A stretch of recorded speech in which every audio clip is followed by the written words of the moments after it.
5 number का button है, button को देखना और खट खट खट खट खटा खट खटा खट खटा खट, और इंशाल्लाह अगर तुमने सही तरीके से खटा खट कर दिए तो जो पार्टियां जिनके पीछे हम पड़े थे कि हमें साथ में ले लो, महज 6 सीट हम मांग रहे थे, उन्होंने हमें नकारा है। अगर तुम्हारा खटाखट सही तरीके से पड़ गया तो 14 तारीख के दिन जब नतीजे आएंगे तो असदुद्दीन अवैसी साहब के घर के ऊपर ये पूरे आएंगे, ठक ठक ठक ठक ठक ठक ठक ठक ठक ठक ठक ठक करने के लिए आएंगे और कहेंगे कि अब आप हमें साथ ले लो।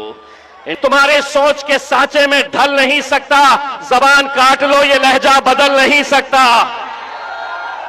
अगर हम मुत्तहिद नहीं हुए, अगर हम एक ताकत बनकर खड़े नहीं हुए, तमाम सियासी पार्टियां ये जानती है कि इस कौम को बांटना, बिखेरना और खरीदना बहुत आसान बात है, लेकिन उन तमाम को मैं ये कहना चाहता हूं, तुम आज तक हमें बांटते आए थे, तुम आज तक बोलते थे और हम सुनते थे, लगातार हम सुनते आ रहे थे, लेकिन अब एक बात अच्छी तरह से सुन लो, मुल्क के वजीर आजम नरेंद्र मोदी साहब, आपसे लेकर तेजस्वी यादव से लेकर जितने भी वजीर है, उन सबको मैं बताना चाहता था, तुम बोलते थे और हम सुनते थे, अब हम बोलेंगे और तुम्हारे बाप को भी।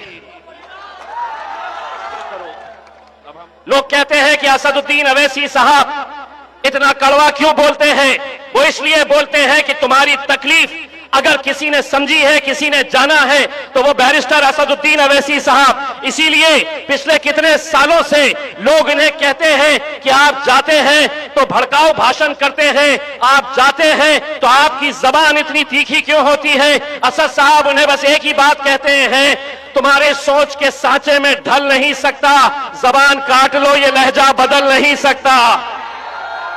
पूछने के लिए आया हो, क्या तुम मेरा साथ देने के लिए तैयार है? तो फिर सुन लो, तुम अगर साथ देने का वादा करो, अच्छे अच्छे दलालों की वाट लगाने के लिए मैं आया हूं। मेरे कायद बैरिस्टर असदुद्दीन अवैसी साहब, आज कोचाधामान की सड़कों पे हमें जाना हुआ, बहुत सारी गलियों में जब हम घूम रहे थे, एक मंजर मैंने देखा, और आज से 10 साल पहले जब हम पहली मर्तबा इस सरजमीन के ऊपर कदम रखे थे, उस वक्त मजलिस का हाथ कोई थामने के लिए तैयार नहीं था, मजलिस के खिलाफ बोलने वालों की तादाद बहुत ज्यादा थी। आज अल्हम्दुलिल्लाह जिस किसी रास्ते से गुजरते हैं, बुजुर्ग लोग खड़े रहकर पतंग छाप और असद साहब के लिए जो दुआएं देते हैं, वो शायद इसलिए मुमकिन हुआ है कि आज पिछले 10 सालों से जो बैरिस्टर असदुद्दीन अवैसी साहब ने सीमांचल के अंदर जो लगातार मेहनत की है, उसी का नतीजा है कि आज हमारी माओं और बहनों को बोलने की जरूरत नहीं पड़ती है। वो खुद हमें देखकर कहती है कि इस बार भी हम पतंग छाप के ऊपर ही मोहर लगाने वाले हैं। इसमें अल्हम्दुलिल्लाह ये इस वजह से मुमकिन हुआ है मेरे भाइयों कि आज जो मुल्क के हालात है उसको आप बखूबी जानते हैं। सीमांचल बिहार का एक हिस्सा है। ये अगर पूरे हिंदुस्तान को अगर किसी ने बताया है और ये बताया है कि सीमांचल के अंदर भी रहने वाले लोग इंसान है, कोई जानवर नहीं रहते हैं वहां पर, क्योंकि आज से 10 साल पहले जब हम यहां पर आए थे तो इस इलाके की हालत क्या थी हम अच्छी तरह से समझ सकते हैं। लेकिन लगातार 10 सालों तक बैरिस्टर असदुद्दीन अवैसी साहब ने हिंदुस्तान के सबसे बड़ी अजीम, सबसे बड़ी टेंपल ऑफ डेमोक्रेसी लोकसभा के अंदर, पार्लियामेंट के अंदर, उन्होंने इस इलाके की बदहाली के बार बार जिक्र किया और मजबूरन हुकूमत चाहे कोई भी हो, हर एक को यह दखल लेना पड़ा कि हाँ, हिंदुस्तान के अंदर एक बिहार नाम का राज्य है और उस राज्य के अंदर सीमांचल एक इलाका है जहां पर कोई तरक्की नहीं थी। लेकिन आज जब हम ये बदलाव देख रहे हैं तो अगर इसका क्रेडिट अगर किसी एक को जाता है तो कोई हुकूमत को नहीं जाता है। अगर सीमांचल के अंदर अगर आप बदलाव देख रहे हैं तो उसका क्रेडिट सिर्फ और सिर्फ मेरे कायद बैरिस्टर असदुद्दीन अवैसी साहब को जाता है। मेरे भाइयों, आज यकीनन आज मुल्क के जो हालात हैं आप अच्छी तरह से समझ रहे हैं। आप देख रहे हैं कि किस तरीके से हमें हर पॉलिटिकल पार्टी निशाना बनाए हुए है।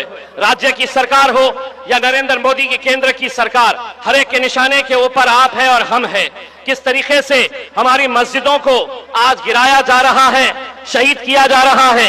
किस तरीके से आज हमारी बच्चियों को पढ़ने से रोका जा रहा है। लाउडस्पीकर हटाकर हमारी अजानों पर पाबंदी लगाई जा रही है। तुम हिजाब नहीं पहन सकते हैं, ये हमारी बच्चियों को बताया जा रहा है और हमसे कहा जा रहा है सब्र करो। लोग कहते हैं कि असदुद्दीन अवैसी साहब इतना कड़वा क्यों बोलते हैं? वो इसलिए बोलते हैं कि तुम्हारी तकलीफ अगर किसी ने समझी है, किसी ने जाना है, तो वो बैरिस्टर असदुद्दीन अवैसी साहब। इसीलिए पिछले कितने सालों से लोग इन्हें कहते हैं कि आप जाते हैं तो भड़काऊ भाषण करते हैं, आप जाते हैं तो आपकी जबान इतनी तीखी क्यों होती है? असद साहब उन्हें बस एक ही बात कहते हैं, तुम्हारे सोच के सांचे में ढल नहीं सकता, जबान काट लो, ये लहजा बदल नहीं सकता। तुम्हारी सोच के सांचे में ढल नहीं सकता, जबान काट लो, ये लहजा बदल नहीं सकता। मुझे भी क्या मोम का पुतला समझ रहे हो क्या? तुम्हारी लौ से ये लोहा पिघल नहीं सकता। लेकिन आज असदुद्दीन अवैसी साहब को नीचा दिखाने के लिए, मजलिस को नाकामयाब करने के लिए तमाम सियासी पार्टी एक मंच पर आ चुके हैं। सभी ने अंदरूनी एक फैसला कर लिया है कि आगे की सियासत, हमारी दुकानें बंद हो जाएगी। अगर असदुद्दीन अवैसी साहब यहां पर अपना डेरा जमाएंगे तो हमारे लिए बड़ा मुश्किल हो जाएगा। तो वो लोग आपस में ये सोच रहे कि हम में से कोई भी हारे, कोई भी जीते चलेगा, लेकिन असदुद्दीन अवैसी साहब ने जीतना नहीं चाहिए, मजलिस ने सीमांचल के अंदर जीतना नहीं चाहिए। अरे बेवकूफों, तुम्हें समझ में नहीं आता है, तुम्हारी साजिशें चल रही होगी, लेकिन आवाम तो मेरे कायद बैरिस्टर असदुद्दीन अवैसी साहब के साथ जुड़ चुकी है, पूरी ताकत के साथ जुड़ चुकी है।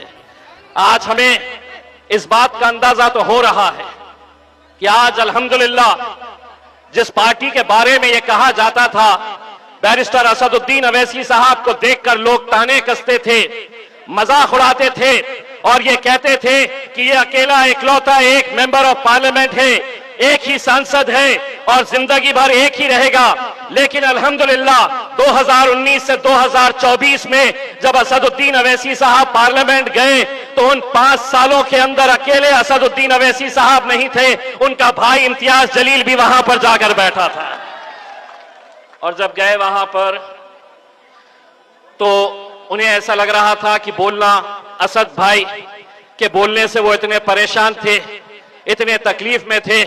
और जब हमने बोलना शुरू करा तो उन्हें इतनी ज्यादा तकलीफ हुई, बोले ये तो बोलते ही थे, दूसरा भी आया है तो बहुत ज्यादा बोल रहा है।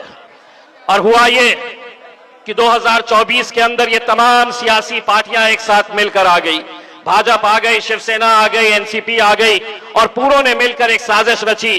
कांग्रेस भी उसके साथ शामिल हो गई और उन्होंने उस साजिश के जरिए मुझे हरा दिए।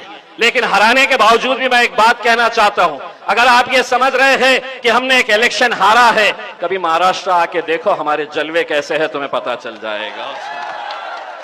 एक जलवा तो हमने पहले भी दिखा चुके थे, जब हमारे नबी करीम सल्लल्लाहु अलैहि वसल्लम के खिलाफ गुस्ताखी की, लोग हमको गालियां दे रहे थे, हमने सुना, पार्टी को गालियां दे रहे थे, हमने सुना। लेकिन जब हद ये हो गई कि हमारे नबी करीम सल्लल्लाहु अलैहि वसल्लम के खिलाफ किसी ने गुस्ताखी की तो हम इंतजार करते रहे सत्ताधारी विरोधी पक्ष के वो मुसलमान नेताओं के, जिन्होंने सिर्फ अपनी कुर्सी की खातिर खामोशी इख्तियार कर लिए थे।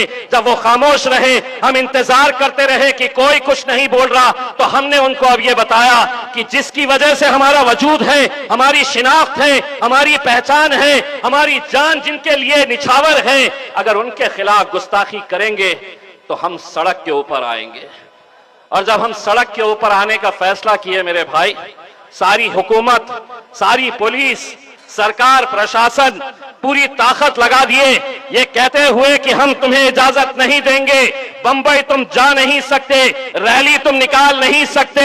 मैंने कहा तुम्हारे पास पुलिस की ताकत है, हुकूमत की ताकत है, लेकिन मेरे पास तो मेरी ताकत वहां पर मौजूद है। मैंने उनसे कहा तुम ताकत लगाकर मुझे रोक के तो दिखाओ, मैं मेरी ताकत दिखाकर बंबई पहुंच के दिखाऊंगा अल्हम्दुलिल्लाह। और हम पहुंचे थे मेरे भाई, आप लोग भी उसके गवाह हैं। आप लोग भी आज इस मुल्क के अंदर हर रोज क्या हमारे मजहब के ऊपर हमला नहीं किया जा रहा है? क्या मुसलमान लीडर दूसरे पार्टियों के सिर्फ अपनी कुर्सी बचाने के लिए यूं ही खामोशी इख्तियार करते रहेंगे? वो करते रहेंगे भाई, लेकिन हम खामोश बैठने वाली जमात नहीं है। हम लड़ेंगे, हम बोलेंगे। हमें लड़ने को अगर किसी ने सिखाया है इस मुल्क के अंदर, नौजवानों को अगर किसी ने कोई सीख दिया है, तो वो मेरे कायद बैरिस्टर असदुद्दीन अवैसी साहब ने बताया है कि इस मुल्क में जीना है तो सीना चौड़ा करके और सर ऊंचा करके चलना सीखो मेरे भाई। बहुत सारी रुकावटें, बहुत सारी आजमाइशें तुम्हारी होने वाली है आने वाले वक्त के अंदर। अगर हम मुत्तहिद नहीं हुए, अगर हम एक ताकत बनकर खड़े नहीं हुए, तमाम सियासी पार्टियां ये जानती है कि इस कौम को बांटना, बिखेरना और खरीदना बहुत आसान बात है, लेकिन उन तमाम को मैं ये कहना चाहता हूं, तुम आज तक हमें बांटते आए थे, तुम आज तक बोलते थे और हम सुनते थे, लगातार हम सुनते आ रहे थे, लेकिन अब एक बात अच्छी तरह से सुन लो, मुल्क के वजीर आजम नरेंद्र मोदी साहब, आपसे लेकर तेजस्वी यादव से लेकर जितने भी वजीर हैं, उन सबको मैं बताना चाहता था, तुम बोलते थे और हम सुनते थे, अब हम बोलेंगे और तुम्हारे बाप को भी, अब हम बोलेंगे और तुम्हारे, बहुत हो गया। ये समझते थे कि हर 5 साल के बाद आएंगे, घोड़ी पे वो चढ़ेंगे, दूल्हे वो बनेंगे और हम बारातियों की तरह नाचने का काम करते आए हैं 75 सालों तक। तो अब सुन तेजस्वी, अब शादी होगी तो घोड़ी भी आएगी, लेकिन दूल्हे हम बनेंगे और तुमको नचाने का काम करेंगे इंशाअल्लाह। है तैयार? तो बोलो मेरे पीछे, तेरा मेरा रिश्ता क्या, तेरा मेरा